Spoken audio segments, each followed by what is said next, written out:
4வது அத்தியாயத்துல 142வது வசனத்தில் அல்லாஹ் சொல்லி காட்டுறான். முனாஃபிக்குகள் வந்து தொழுவாங்க.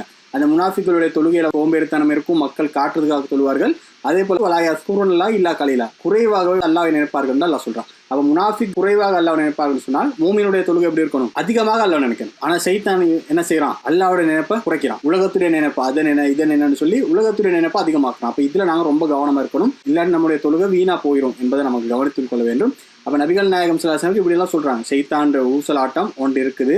ஹின்சிப்னு சொல்லக்கூடிய சைத்தான் அவன் வந்து உங்களை தொழுகையில வந்து ஊசலாடுவான், உலகத்துடைய நினைப்பை அதிகமாக்குவான், தொழுகையில மறதி ஏற்படுத்திடுவான், ரக்காத் எத்தனை ரக்காத் தொழுந்தீங்க என்னென்ன ஓதுனீங்கன்றதை கூட மறக்கடிக்க செஞ்சிருவான். இது செய்வான்னு சொல்லி மட்டும் நபிகள் நாயகம் ஸல்லல்லாஹு அலைஹி வஸல்லம் விட்டு விடாமல் நபிகள் நாயகம் ஸல்லல்லாஹு அலைஹி வஸல்லம் நமக்கு அதுல இருந்து தற்காத்துக் கொள்வதற்கான முறையும் கற்றுத்தர்றாங்க. இப்படி செய்வான், இதுல இருந்து நீ எப்படி பாதுகாப்புறோம் இதையும் கற்றுத்தராங்க. அப்ப நபிகள் நாயகம் ஸல்லல்லாஹு அலைஹி வஸல்லம் இந்த ஹின்சிப் செய்யக்கூடிய இந்த அடாவடித்தனத்துல இருந்து ஊசலாட்டத்துல இருந்து தப்பித்துக் கொள்வதற்கான வழிமுறையும் நமக்கு கற்றுத்தர்றாங்க.